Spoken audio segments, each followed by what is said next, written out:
الحمد لله رب العالمين والصلاة والسلام على سيد المرسلين وعلى آله وأصحابه أجمعين أما بعد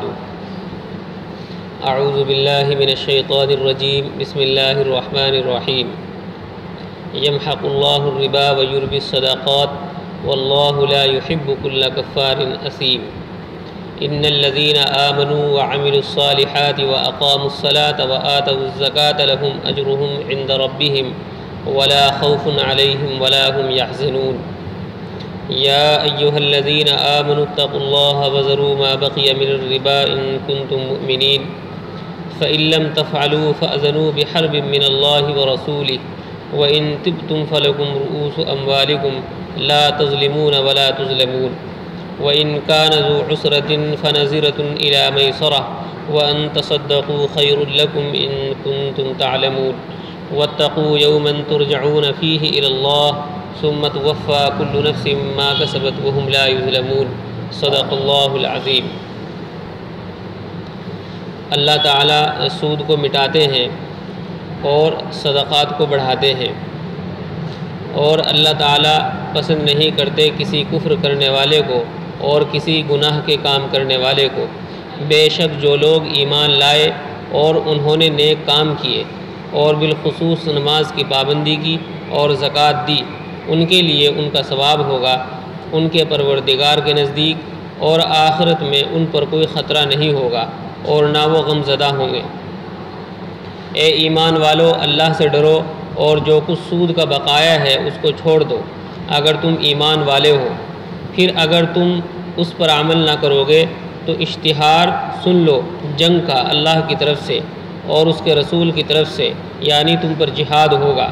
اور اگر تم توبہ کر لو گے تو تم کو تمہارے اصل اموال مل جائیں گے، نہ تم کسی پر ظلم کرنے پاؤ گے اور نہ تم پر کوئی ظلم کرنے پائے گا۔ اور اگر تنگ دست ہو تو مہلت دینے کا حکم ہے آسودگی تک، اور یہ بات کہ معافی کر دو اور زیادہ بہتر ہے تمہارے لیے اگر تم کو اس کے ثواب کی خبر ہو۔ اور اس دن سے ڈرو جس میں تم اللہ تعالیٰ کی پیشی میں لائے جاؤ گے، پھر ہر اس شخص کو اس کا کیا ہوا بدلہ پورا مل جائے گا، اور ان پر کسی قسم کا ظلم نہ ہوگا۔ جو آیتیں آپ حضرات کے سامنے تلاوت کی گئی ہیں اور ان کا ترجمہ کیا گیا ہے، یہ سورہ بقرہ کی 226ویں آیت سے لے کر 281ویں آیت تک ہے۔ پارہ نمبر 3 ہے، تلک الرسول کا پارہ چل رہا ہے۔ ان آیات میں جو پہلی آیت ہے، اللہ تبارک و تعالیٰ نے فرمایا ہے کہ اللہ تعالیٰ سود کو مٹاتے ہیں، اللہ تعالیٰ سود کو ختم کرتے ہیں، اس کو نابود کر دیتے ہیں۔ یعنی سود کا معاملہ یہ ہے کہ یا تو اللہ تبارک و تعالیٰ اس مال کو اس مالک سے لے کر ختم کر دیتے ہیں، یا اللہ تعالیٰ اس مال کی برکتیں ختم کر دیتے ہیں۔ سود کو اللہ تبارک و تعالیٰ مٹاتے ہیں، نابود اور ختم کرتے ہیں۔ اس کا مطلب یہ ہے کہ اللہ تبارک و تعالیٰ وہ مال اس مالک کے ہاتھ سے لے کر ختم کر دیتے ہیں، ضائع کر دیتے ہیں، فنا کر دیتے ہیں، اس کو ہلاک کر دیتے ہیں۔ یا مال تو باقی رہتا ہے لیکن اللہ تبارک و تعالیٰ اس مال کی برکتوں کو ختم کر دیتے ہیں، اس مال میں کوئی برکت نہیں ہوتی اور وہ مال اس کو نفع نہیں پہنچا سکتا ہے۔ خواہ وہ کتنا بھی بڑا مالدار ہو، پیسے والا ہو، سود کا پیسہ سودی لین دین کرنے والے کے لیے نفع بخش نہیں ہو سکتا ہے، بلکہ یہ اللہ تبارک و تعالیٰ اس سود کی وجہ سے اس کو دنیا کے اندر بھی عذاب دیں گے اور آخرت میں بھی اللہ تبارک و تعالیٰ اس کو عذاب دیں گے، کیونکہ اللہ تبارک و تعالیٰ نے قرآن کریم کے اندر فرمایا ہے قُلْ لَا يَسْتَوِي الْخَبِيثُ وَالطَّيِّبُ وَلَوْ أَعْجَبَكَ كَثْرَةُ الْخَبِيثِ۔ اللہ تعالیٰ فرماتے ہیں کہ اے نبی کہہ دیجئے کہ ناپاک مال، ناپاک شے، ناپاک چیز اور پاک چیز برابر نہیں ہو سکتے۔ لا يستوي الخبیث والطیب، ناپاک اور پاک برابر نہیں ہو سکتے۔ ولو اعجبک کثرت الخبیث، اگرچہ تم کو خبیث اور ناپاکی کی کثرت اور زیادتی اچھی معلوم ہوتی ہو۔ اور یقیناً ایسا ہی ہے کہ بظاہر مال کی زیادتی بھلی معلوم ہوتی ہے، اچھی معلوم ہوتی ہے، لیکن یہ ناپاک مال ہے اور یہ کبھی بھی پاک مال کی برابری نہیں کر سکتا ہے۔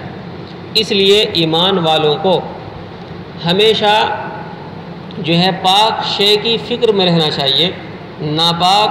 خواہ وہ مال ہو۔ یہ مفسرین نے لکھا ہے کہ اس آیت کریمہ کے اندر ناپاک مال کے ساتھ ساتھ وہ تمام چیزیں بھی آ گئی ہیں کہ جو اللہ تبارک و تعالیٰ نے حرام کر رکھی ہیں اور دنیا کے اندر ان کا رواج ہے اور لوگ ان کو بطور فیشن کے اپناتے ہیں اور استعمال کرتے ہیں، لیکن اللہ تبارک و تعالیٰ کے حکم کو نہیں دیکھتے، اللہ تعالیٰ نے ان کو حرام کر رکھا ہے۔ مثال کے طور پر آج کل ایک بہت ہی بڑا فیشن ہے کہ بدن کو گدواتے ہیں، ٹیٹو بنواتے ہیں۔ یہ ایک رواج ہے اور فیشن ہے، اور اسے اتنا بڑھاوا اور اتنا رواج دیا جا رہا ہے کہ انسان اس کی حرمت کو اور حلت کو نہیں دیکھ رہا کہ یہ حرام ہے یا یہ حلال ہے۔ ایک رسم اور رواج اور فیشن کا استعمال کرتے ہوئے اس کو بدن پر بنواتا ہے اور جو ہے اس کو پھر دکھاتا ہے، حالانکہ اللہ کا حکم یہ ہے، آپ صلی اللہ علیہ وسلم نے منع فرمایا ہے۔ گودنے والے کے لیے بھی اللہ کے نبی صلی اللہ علیہ وسلم نے سخت وعید فرمائی، اور جو گندوا رہا ہے اس کے لیے بھی سخت وعید فرمائی ہے۔ اس لیے جو اس قسم کی چیزیں ہیں وہ سب ناپاک ہیں اور وہ سب حرام ہیں اور وہ سب گندی چیزیں ہیں۔ ایسے ہی سر کے بال ہیں، ایک فیشن چل گیا ہے، سر کے بالوں کو عجیب و غریب طریقے سے کٹواتے ہیں آج کل کے نوجوان، اور اس کا فیشن اتنا بڑھا ہوا ہے کہ ہر آدمی اسی فیشن میں چلنا چاہ رہا ہے، حالانکہ اللہ تعالیٰ کا حکم اور آپ صلی اللہ علیہ وسلم نے اس قسم کے بال کٹوانے سے باقاعدہ منع کیا ہے۔ حدیث شریف کے اندر آتا ہے کہ جو آدمی اپنے بالوں کے اندر فیشن کرواتا ہے وہ جو ہے ملعون ہے اور وہ جو ہے گنہگار، اور یہ سب اس طرح کی جو ہے کٹنگ یہ حرام ہے۔ تو بہت ساری چیزیں ہیں، قُل لا یستوی الخبیث والطیب، اس آیت کریمہ کے اندر سب چیزیں آ گئیں، سود بھی آ گیا ہے، چونکہ یہ بھی ایک ایسی جو ہے آج کے دنیا میں ایک ایسی چیز بن گئی ہے کہ لین دین اس کے اندر بہت زیادہ عام ہو گیا ہے، اور سودی لین دین کرنے کو بھی فیشن کے طور پر لوگ اپناتے ہیں،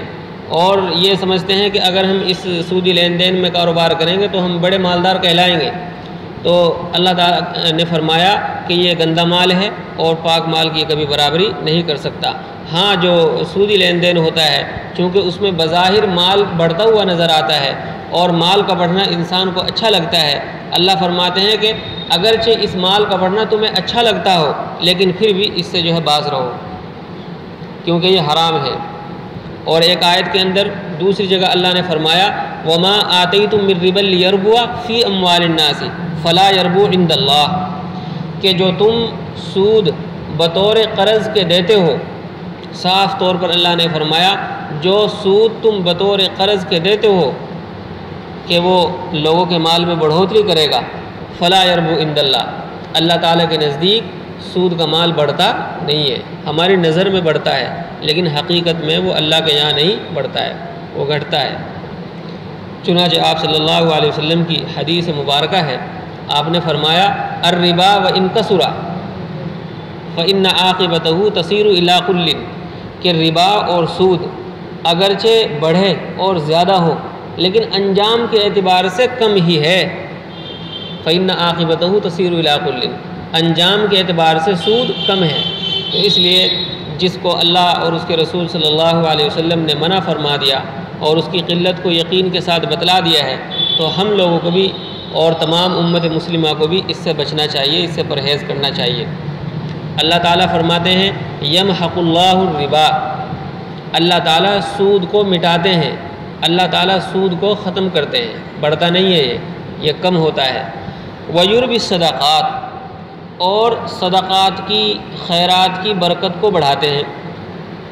خیرات کی برکت بڑھاتے ہیں، خیرات کو پروان چڑھاتے ہیں۔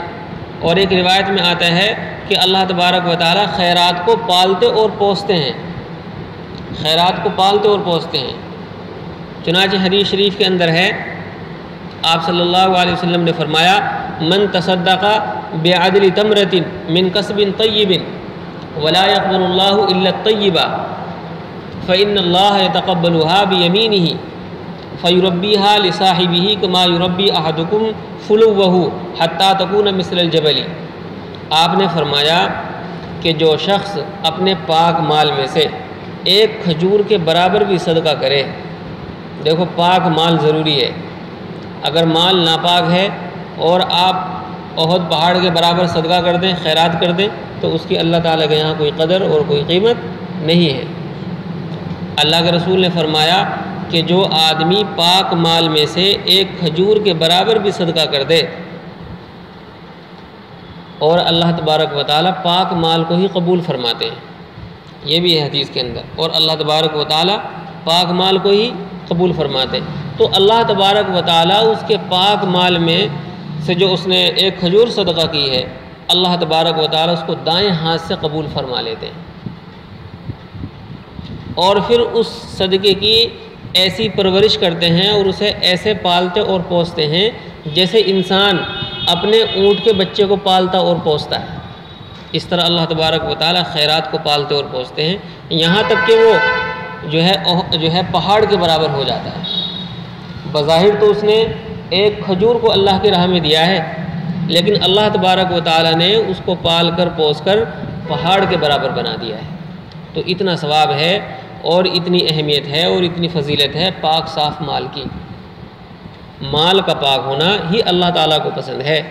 اور ایسے ہی مال کو اللہ تبارک و تعالیٰ قبول بھی فرماتے ہیں۔ باقی اگر مال ناپاک ہے تو آدمی جتنا چاہے رات دن اللہ کی راہ میں خرچ کرے، اس کی کوئی حیثیت نہیں ہے، اللہ کے یہاں وہ مال ہی نہیں، وہ تو گندگی ہے۔ لا یستوی الخبیث والطیب، پاکی اور ناپاکی دونوں برابر نہیں ہو سکتے ہیں۔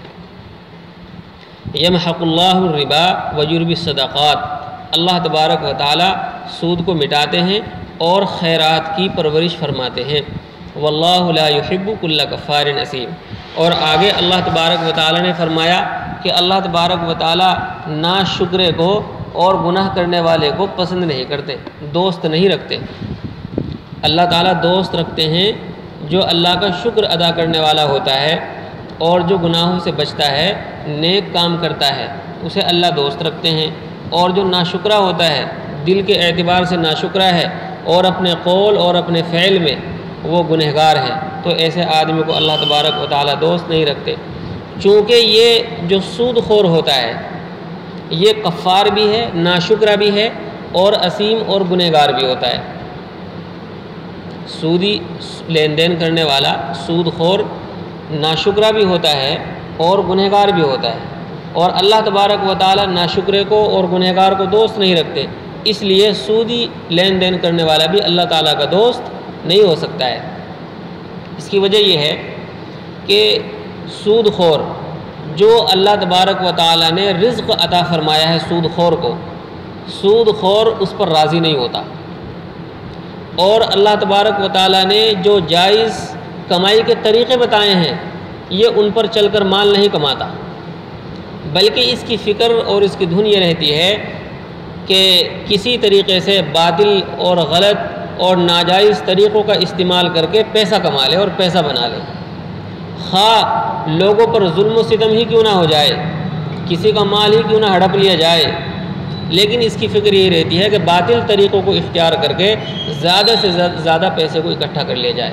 ظاہر سی بات ہے اللہ نے جو رزق اس کو دے رکھا ہے اس پر یہ شکر ادا نہیں کر رہا، اور مال کمانے کے وہ غلط اور ناجائز اور باطل طریقے اختیار کر رہا ہے جو اللہ کو پسند نہیں ہے، اس لیے یہ گنہگار ہے۔ تو اللہ تبارک و تعالیٰ فرماتے ہیں کہ ایسے ناشکرے کو اور ایسے گنہگار کو ہم دوست نہیں رکھتے ہیں۔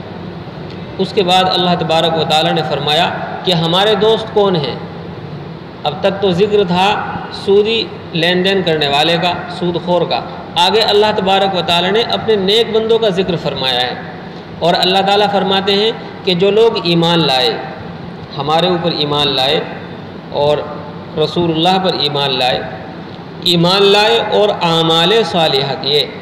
نیک اعمال کیے، نیک عمل، خیر کے کام کیے، گناہوں کے کاموں کو چھوڑ دیا، اور اگر گناہ کا کام ہو گیا تو فوراً توبہ کر لی۔ مومن سے گناہ ہوتے ہیں، گناہ یہ مومن کا خاصہ ہے۔ معصوم جو ہے وہ نبی ہوتے ہیں، گناہوں سے پاک اور گناہوں سے صاف امت نہیں ہو سکتی، انبیاء ہوتے تھے۔ انسان جو ہے یہ گناہوں کا بنا ہوا ہے۔ الانسان مرکب من الخطأ والنسیان، عربی کا مقولہ ہے کہ انسان یہ خطا اور بھول چوک کی سواری ہے، ہر وقت یہ سوار رہتا ہے۔ تو انسان سے گناہ تو ہو جاتے ہیں لیکن وہ فوراً توبہ کر لے، یہ جو ہے ایمان کی صفت ہے۔ تو اللہ فرماتے ہیں کہ جو ایمان لائے اور اعمال صالحہ کے اور خاص طور پر نمازوں کی پابندی کرتے ہیں اور سال میں وقت پر زکوٰۃ کو ادا کرتے ہیں، تو یہ وہ لوگ ہیں کہ اللہ تبارک و تعالیٰ نے ان لوگوں کے لیے اپنے پاس بہت سارا ثواب اکٹھا کر رکھا ہے، کل آخرت میں ان کو ملے گا، اور وہاں ان کے اوپر کوئی ڈر نہیں ہوگا، کوئی غم نہیں ہوگا، یہ آخرت کی فکر سے بے پرواہ ہوں گے۔ ایمان والے اور اعمال صالحہ کرنے والے آخرت میں بے فکر ہوں گے،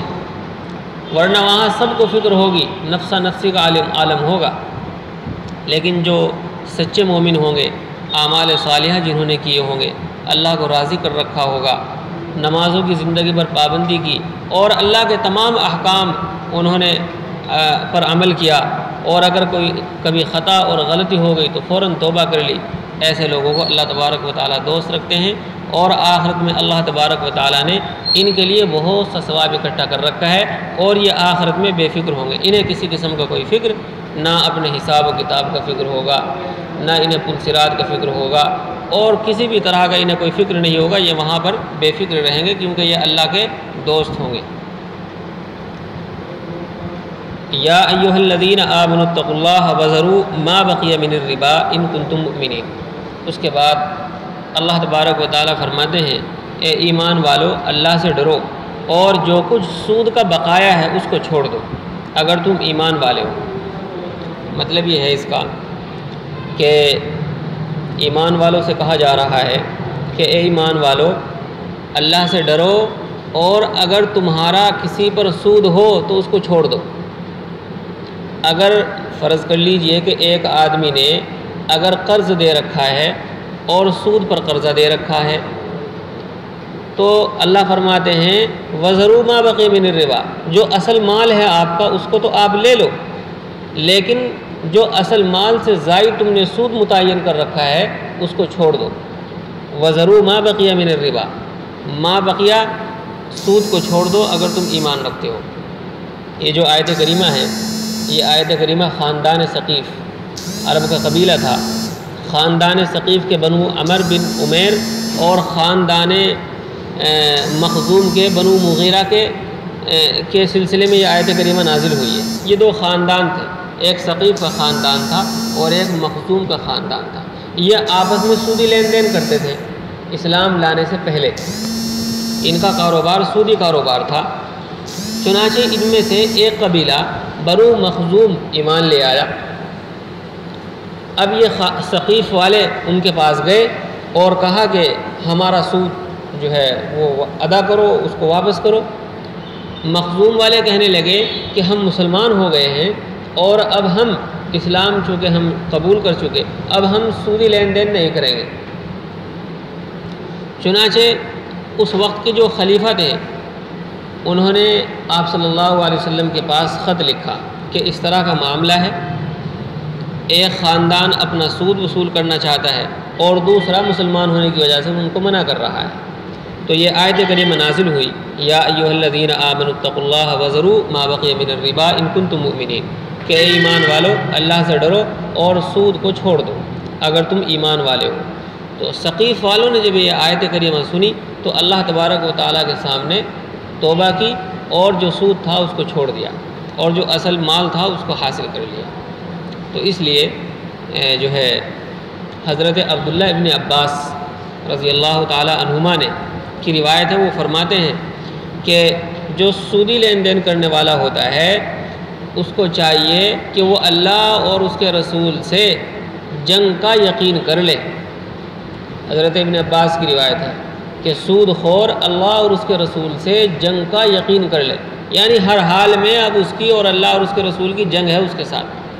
جو سودی لین دین کرتا ہے۔ اور اگر اللہ تعالیٰ کسی کے ساتھ جنگ کرنے لگے، بتاؤ کوئی جیت سکتا ہے؟ کوئی نہیں جیت سکتا ہے۔ اور ایک روایت حضرت ابن عباس کی یہ ہے کہ سود خور سے قیامت کے دن کہا جائے گا کہ تم ہتھیار بند ہو کر کے آؤ، مسلح ہو کر کے آؤ، گویا اللہ تعالیٰ سے اب جنگ ہے تمہاری، اس لیے تم اپنی پوری تیاری کر لو جتنی کر سکو۔ ظاہر سی بات ہے کل قیامت کے دن وہاں آدمی جو ہے اتنی فکروں میں مبتلا ہوگا، تشویش اور گناہوں کی وجہ سے پریشانی کے عالم میں ہوگا، اور اس کو یہ کہہ دیا جائے کہ اللہ تم سے جنگ کریں گے، تم تیار ہو کر کے آؤ، تو اس کا کیا حال ہوگا۔ اسی طرح سے حضرت ابن عباس کی ایک اور روایت ہے، حضرت ابن عباس کہتے ہیں کہ اگر کوئی آدمی سودی لین دین کرتا ہو اور اس سے باز نہ آ رہا ہو تو مسلمان امیر کو چاہیے کہ وہ اس سے چھڑائے، سود کو چھڑائے، اور اگر وہ پھر بھی نہیں باز آتا ہے تو اس کی گردن اڑا دی جائے، یہاں تک کی بات آئی ہے۔ تو بہرحال اللہ تعالیٰ نے فرمایا ہے یا ایھا الذین آمنوا اتقوا اللہ وذروا ما بقی من الربا ان کنتم مؤمنین، اے ایمان والو اللہ سے ڈرو اور جو کچھ سود کا بقایا ہے اس کو چھوڑ دو اگر تم ایمان والے ہو۔ پھر اگر تم اس پر عمل نہ کرو گے تو سن لو اللہ کی طرف سے اور اس کے رسول کی طرف سے کھلی جنگ ہے۔ وَإِن تُبْتُمْ فَلَكُمْ رُؤُوسُ أَمْوَالِكُمْ لَا تَظْلِمُونَ وَلَا تُظْلَمُونَ، اور اگر تم توبہ کر لو، اگر سود لین دین کرنے والے توبہ کر لیں تو اللہ فرماتے ہیں تو تمہارے لیے اصل تمہارا مال ہے، نہ تم کم دو اور نہ کسی سے کم لو، بلکہ جو آپ کا اصل مال ہے اس کو حاصل کر لو۔ اگر سود خور توبہ کر لیں تو جتنا انہوں نے قرضہ دے رکھا ہے کسی دوسرے آدمی کو، اصل مال جو ہے وہ وصول کر لیں اپنا۔ اگر 10,000 روپئے دے رکھے ہیں تو وہ 10,000 روپئے وصول کر لیں، 10,000 کے اوپر کا جو سود ہے اس کو چھوڑ دیں۔ اپنی یہ رقم پوری لینے کی اجازت ہے، اس میں کسی قسم کی کوئی کمی بیشی نہ ہونی چاہیے، نہ تو تم کم کرو اور نہ ہی وہ تمہیں کم کر کے دے۔ ہاں جو سود ہے اس کو معاف کر دو اور اس کو چھوڑ دو۔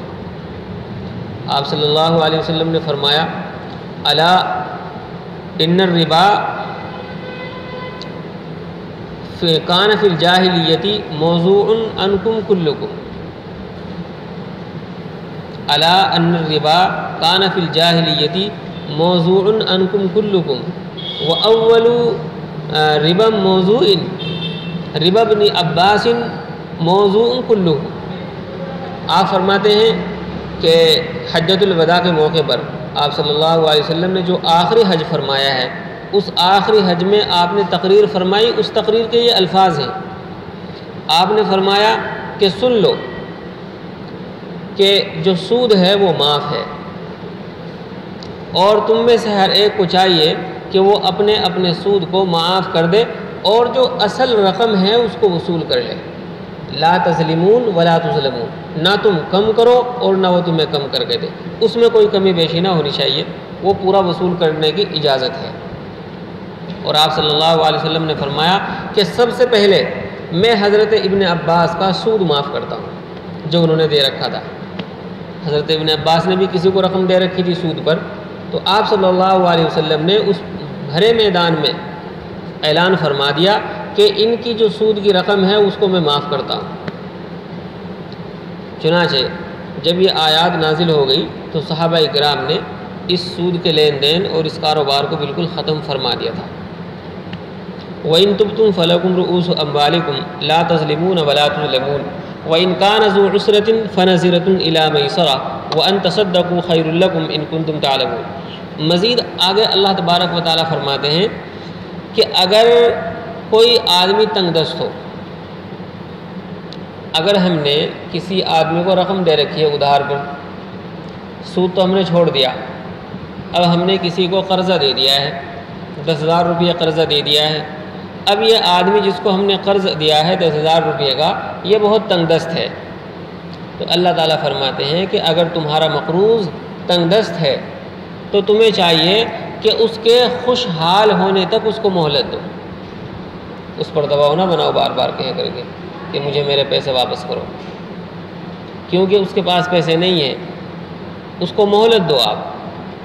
جب اس کے حالات درست ہو جائیں، کشادگی آ جائے، حالات بہتر ہو جائیں، تب آپ اس سے مطالبہ اپنے رقم کا کریں گے تو وہ آپ کو آپ کی رقم واپس کر دے گا۔ اور اللہ فرماتے ہیں کہ اگر تم اپنی وہ رقم ساری کی ساری ہی صدقہ کر دو اور اسے یہ کہہ دو کہ کچھ دینے کی ضرورت نہیں ہے، آپ کے پاس اگر نہیں ہے، آپ تنگ دست ہیں فی الحال، تو میں وہ صدقہ کرتا ہوں اور اس کو معاف کرتا ہوں، تو اللہ فرماتے ہیں کہ یہ بہت بہتر ہے تمہارے لیے۔ اگر تم ایسا کر دو، اپنے بھائی کی مدد کر دو، ظاہر سی بات ہے تم نے سود تو لیا ہی نہیں، لیکن اصل رقم کو بھی تم نے معاف کر دیا اور یہ کہہ دیا کہ مجھے نہیں چاہیے، آپ کے پاس نہیں ہے، آپ کے حالات تنگ ہیں، میں معاف کرتا ہوں۔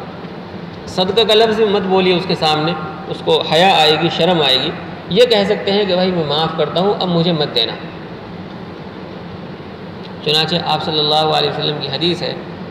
آپ صلی اللہ علیہ وسلم نے فرمایا کہ جو شخص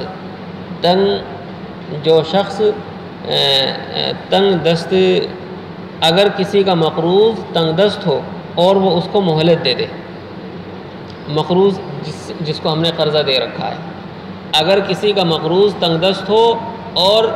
وہ قرض دینے والا اس کو مہلت دے دے، اللہ کے رسول نے فرمایا ہے کہ اس کو روزانہ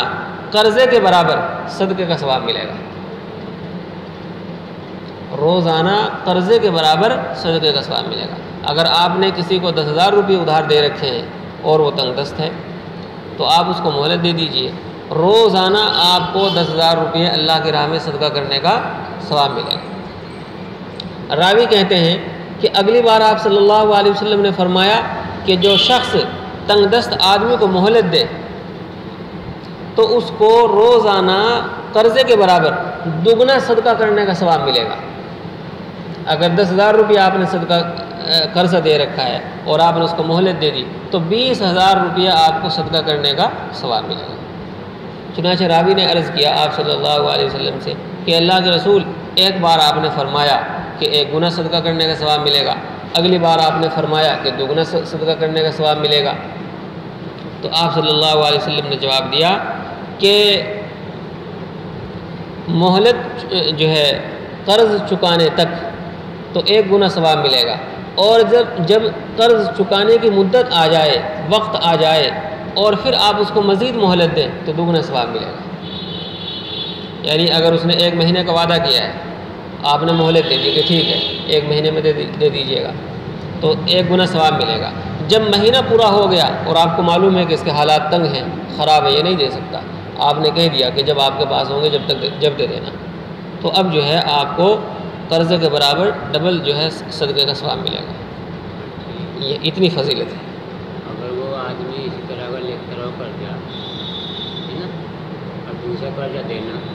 اور اپنے سارے شوق پورے کرتا ہو، ہاں تو یہ کہا نا کہ وہ تنگ دست ہو، تنگ دست نہیں، جو اپنا تیرے سے لیے اپنا شوق پورا کر رہا، میرے سے لیے اپنا شوق پورا کر رہا، کرتا کچھ ہے نہیں، دوسرا آدمی تو وہ تو پھر تنگ دستی نہیں ہے نا۔ کوئی تو اس کے لیے جی وہ تنگ دست نہیں ہے، اس سے آپ لے سکتے ہیں اپنا قرضہ۔ اس پہ تو سب ہی چڑھ سکتی ہے نا۔ ہاں بالکل چل سکتی ہے، چونکہ وہ اس کا غلط استعمال کر رہا ہے۔ وہی نا، جی اور اس کو اس نے عادت بنا لیا ہے، آپ سے بھی لیتا ہے، دوسرے سے بھی لیتا ہے، اس کو عادت کے طور پر استعمال کر رہا ہے۔ مال نہیں چھوڑتا، کوئی آدمی مشکل مال نہیں چھوڑ رہا تو پھر اس کو کیا کرے؟ تو مسجد کا مال تو اللہ کا مال ہے، اللہ جانیں گے اور وہ جانے کو اس کے بہار نصیب بھی اکٹھا کر جبت تیرے میرے سے بھی لیے ہوگی جبت۔ آپ اپنے مال کی فکر کر سکتے ہیں، مسجد کے، صدقے کے، مدرسے کے، اس کی فکر کرنے کی ضرورت نہیں ہے۔ یہ اللہ کے گھر ہے، اگر کوئی کھا رہا ہے تو اللہ اس سے خود نمٹ لیں گے۔ اگر ہم نے اس کو دیا ہے تو ہم اپنے مال کو مانگ سکتے ہیں، مطالبہ کر سکتے ہیں، حساب لے سکتے ہیں۔ البتہ مسجد کا جو معاملہ ہے یہ معاملہ متولی کے سپرد ہے، کمیٹی کے سپرد ہے، کمیٹی باز پرس کرے، مسجد کا متولی باز پرس کرے، عام آدمی کو اس چکر میں پڑنے کی ضرورت نہیں ہے۔ اچھا، اسی طرح سے حضرت قتادہ رضی اللہ تعالی عنہ کی روایت ہے، حضرت قتادہ کہتے ہیں کہ میرا ایک آدمی کے پاس قرضہ تھا۔ جی وہ آپ کی مرضی ہے، آپ کھانا چاہیں کھا لیجئے، نہ کھانا چاہیں نہ کھائیں، تو آپ دیکھیے۔ لیکن یہ نہیں کہ سارے محلے میں آپ کہتے پھریں کہ بھائی فلاں آدمی گھر مت کھانا، نہیں، کسی عیب کو چھپانا بھی ضروری ہے، عیب کا چھپانا بھی ضروری ہے۔ آپ کا وہ اگر بیٹا ہے تو اس کی آپ تربیت کریں، اور اگر آپ کو پڑوسی ہے اور محلے والا ہے یا گاؤں والا ہے اس کی آپ کو اتنی فکر کرنے کی ضرورت نہیں ہے۔